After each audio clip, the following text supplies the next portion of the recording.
How do folks, Braddock here, welcoming you to Habit Bad's first annual inaugural Games I Beat last year, 2024 in 2025. This was backlog struggles with a couple new ones peppered in, couple that with the fact that playtime is the real endgame here, and we've got a totality of 9 games finished. Big doings. As the shirt can attest to, it was a big year for Final Fantasy, but in my case, most years are a big year for Final Fantasy. What can I say? Alright, without further ado, let's do this. Question. Have you ever wondered how effective a bow and arrow would be against a robot dinosaur? Well, let me just go ahead and tell you. Surprisingly effective. After getting 2017's Horizon Zero Dawn Complete Edition on a huge sale some years ago, I finally shot that Thunderjaw right in the face in the year of our Sun God 2024. And whew, business. I fell in love with that game and subsequently the franchise. I'm always a fan of the twisty, turny, human suck Age of Apocalypse vibes, so that was an easy sell story-wise. The world itself is incredible, the attention to detail is bar none, from the jungle-type scapes to deserts and frozen lands. It all just looks amazing balls, and plays super well. The movement, climbing, jumping, sliding while shooting arrows, the bullet time all feel kinda perfect. Traversal is great, you've got campfire warp points to unlock everywhere, which to me is vital in an open world game. I'm looking at you, Witcher 4. Please don't make us run a signpost. Siri can teleport, give us that. It's already in the lore. Just give it. The open-endedness of the combat meant I could fuck around and find out all over the map. Setting traps like a little accident murderer is a super fulfilling method of attack when it all works out. The wide selection of bows and arrow type combined with all the traps, slingshot bombs, and even the rope caster to tie up large enemies, which I severely underutilized in the early game, make for crazy variety in the way you can approach any given battle. Staying still and luring a person or machine with a rock just to jump out the bushes and ambush is a great time. I dig Aloy as a heroine. Her evolution is super strong in that she doesn't doubt her abilities and just goes hard. As the player, I'd much rather that than some whiny. You also meet some other compelling characters along the way. A special shot and rest in peace to Lance Reddick, who is fantastic as Silence. Hi, my name is Lance Reddick, and I play Silence. I'm not gonna lie, the thought of actually having my face in a game was just really cool to me. Playing a character that's got a lot of layers to it that are revealed as the story progresses, as opposed to, you seeing everything up front. I don't want to speak for all actors, but for me, I think that's kind of the actor's dream. Definitely a Game of the Year contender for me. Guerrilla Games has a formula. With a supersized and a bag of fries roster of heroes, great writing, voice acting, and art style to bring them all alive, the turn-based, card-based strategy RPG known as Marvel's Midnight Suns is absolutely one of my favorite games of all the times. I hadn't played a card-based game before, aside from like an hour or so I spent in Kingdom Hearts Chain of Memories, I think that's the one, that came with the HD collection, but hot damn, this whole combat style of deck building quickly became another gaming addiction, my Aloy, my heroine. Seeing as I'm a lifelong Marvel fanboy, it really checked boxes for me. The gameplay loop forces you to interact with all the other heroes, but I actually enjoyed all the conversations and subsequent side quests. Ready for a pounding? The story has a dark tone, as it is Midnight Suns after all, with your created character being the son or daughter of Lilith, mother of demons, set to stop her and her dastardly plans. Those dastardly goddamn plans. The animations and sound effects make full use of the superpowers in each and every card played. It's very fulfilling. Blink and you'll miss it.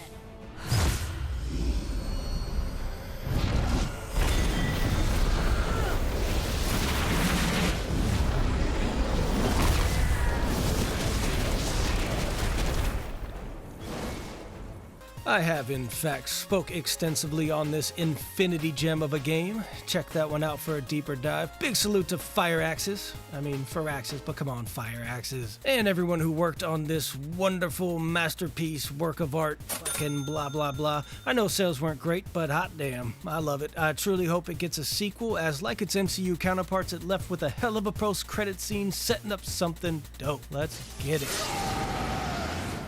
Get down here, Merc. Oh boy, and another game that I started years ago on the PS4 was Final Fantasy VII Remake. I put it down after around 18 hours. I was digging the story, and whatever changes they made were all totally fine with me. The game looked great, but I got to this arena type fight where enemies are pouring in, and I really thought, I just suck at this combat. I've got no rhythm for it. So, years later, I went back to it, now on PS5 with the Integrate upgrade. I tackled the combat systems and mechanics like a linebacker this time around, and yeah, a superb game. The intermission with Yuffie definitely felt necessary, and I was happy that I opted to upgrade for it. There's also some cool connections with Dirge of Cerberus in there. If you neglected it, I'd highly recommend smashing through that story. It took me like 12.5 hours, but I did everything. I think if I did it, you could get through it in like, I'm really not sure, maybe 4. I definitely did play 7 way back on the PlayStation, and I in fact started a new game off the PSN store a couple years ago that I've just been slowly chipping away at. Saying that to say that I love 7, but I've got zero qualms with what they're doing for this remake trilogy. I think it's pretty amazing, and reliving the first part of the original game as a huge, fleshed out and complex tale was perfect for me to get back into it. I am not sure where to begin with Dirge of Cerberus. I've heard the negative talk surrounding this game since it was released way back in 2006, but I always wanted to game it, and as this video has shown, I'm a sucker for some Final Fantasy. On a fairly random tip, I finally got it for Christmas in like 2019, a new greatest hits copy, which is a crazy statement, but I didn't open it until last year. Coming off the heels of Remake, I felt like it was the perfect time to give Vincent Valentine his shine. I am certainly aware that there's visually better versions floating around out there, but I played it on my original PlayStation 2 and it looks surprisingly awful. Dark, drab, just blah all over the place, like what the butt. Straight ass. The cinematics are all super dope and the voice acting is cool, but you know, they could have done better with the in-game graphics. Final Fantasy X and 12 both look beautiful for their time on the PS2. I actually put both those games in to make sure the rose on my tinted glasses for them wasn't too thick, since I've played both their respective HD counterparts as well. But, Dirge just looks pretty bad from a color palette standpoint. It's blah. That said, I actually really liked the game. I wouldn't argue anyone's knock on this though, I get it, but it was fun figuring out farming spots and getting overpowered, building the ultimate weapon and then jumping into hard mode beefed up and ready to rock. I like that you can have 3 easily swappable builds, and the XP or guild system was pretty cool. I know it's a long shot, but this one really deserves a remake. I can see a great game tucked away in there. Deep. Next up, we're swinging into the Spider-Verse with one of the first games I got for the PS5, Miles Morales. After sitting and open, I finally got to it, and of course it was fan-flippin-tastic. I did let it sit so long that the coupon code for a free Spider-Man PS5 downgrade? Download went dead by the time I opened it. Go me. I'm fairly confident that Insomniac's Spider-Man was the first game that I ever platinumed, so I knew going in I was going to enjoy this one. The gameplay, graphics, voice acting and such are all the business. Though compared to Spider-Man, the story was a bit lighter. I was trying to even remember it when I was looking over this list, and I honestly don't. Again though, my head is a bed of cobwebs, so that's on me. Miles Morales is a great character, and there's a ton of fun to be had with the extra skill set outside of the basic Spider-Man formula. The Venom powers, as they're called. Basically electricity. Yeah, super fun. I bought a PlayStation 4 Pro for Final Fantasy 15 in 2016. I did not have the NQ model, mind you, and as has always been the case up to that point, a Final Fantasy title is the reason I bought a PlayStation. The game had been in development for like a decade, and I was super excited to get with it. I got the Kingsglaive FF15 movie to watch before the game came out, but I put it down after about 40-50 hours in. When I went back to it in 2024, over 7 years later, yeah, it was a very good time. Still looks beautiful. I was way more adept at the action combat, and I dove headfirst into all the hunts and side quests and finding all the weapons. I went hard on that game to finish it out, though I didn't get any of the DLCs. I'm sure someday I'll hit Guildtoss and give them a run. I mean, it's the buddy road trip Final Fantasy. I think in a lot of ways I'd want to play that game again and just run through the story and the DLCs without doing any side quests, just to maybe get a semblance of what they're trying to tell me.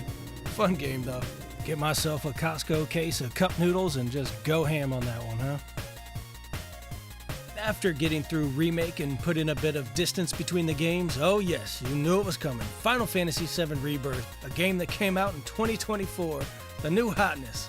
Fresh. What can I say? It's gorgeous, it's a robust monster of an RPG. They upped the combat with a wider variety of characters, synergy moves, and some awesome new materia. It's gotta be hiding some ginormous materia! Woohoo! Here's looking at you, enemy skill. Plasma discharge.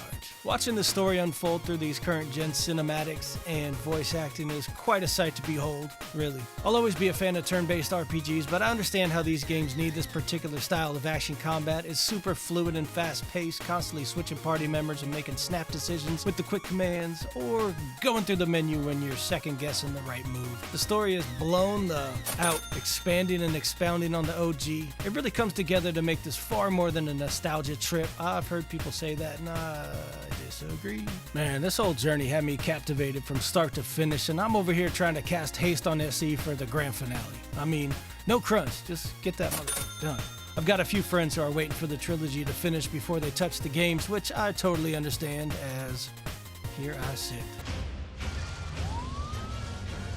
What happened to this place? It was Sephiroth. Holy Toledo, a game that's not on the PlayStation and not a Final Fantasy.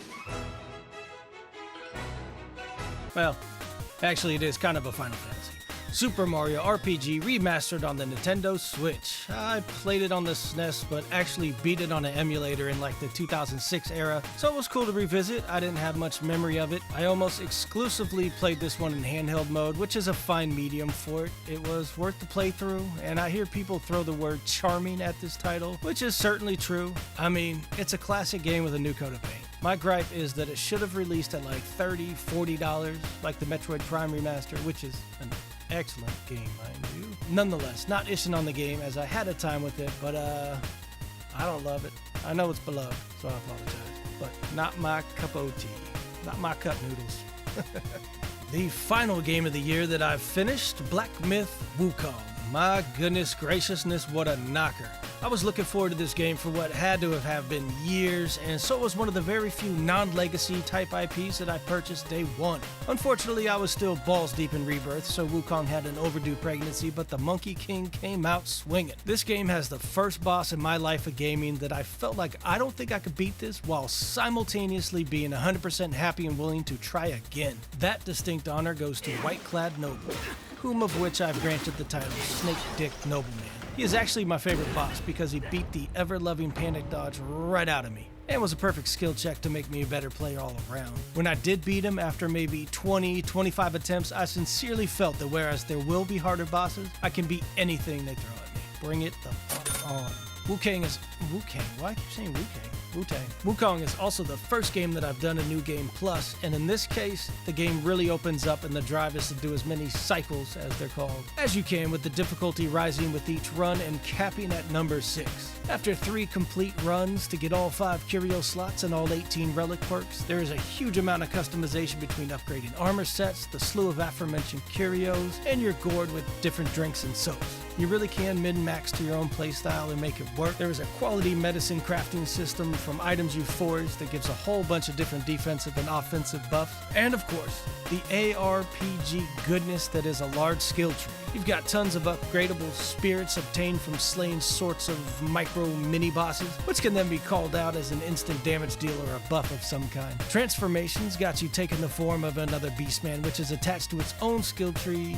Great in the clutch. Transformations and spirits work so well in creating your battle plan for a boss. My personal favorite thing in this game is the ability to instant warp back to the last save shrine you've touched. From there you can warp to any shrine in any chapter. This keeps the pacing of this adventure truly fast-paced to go just swimmingly with the frenetic combat.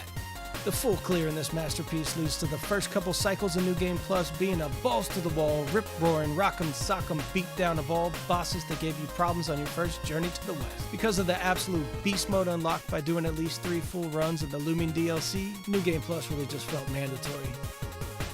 Wait, are we getting DLC?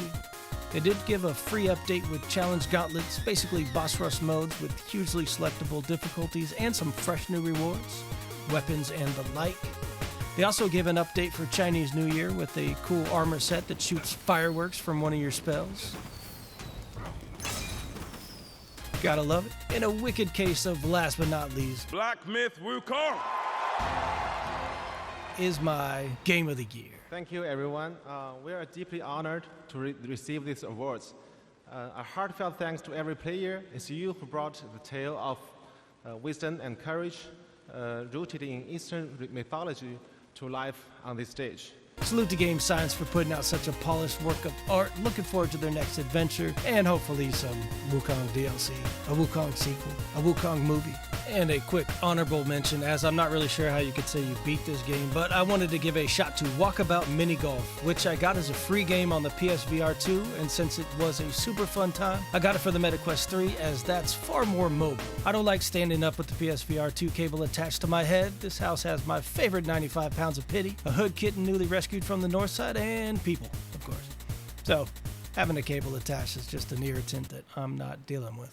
It's an excellent time. You can go head-to-head with your pals, which oddly enough, I have a couple friends, and a couple friends actually have the MetaQuest. Or you can still play in-house and just pass it back and forth. Right on, thanks. I'll hit some keystrokes, folks, and let me know what your thoughts are thinking. Did you play Black Myth Wukong? Do you love Black Myth Wukong? Are we getting DLC? Is the Final Fantasy VII trilogy just a nostalgia trip? Where's Midnight Suns 2? I need answers. So many things. I need it. Thanks to X in Wonderland. His link's in the description below. Check him out. He's got a cool Mega Man themed project he's working on. It's dope. And remember, if you gotta have it bad.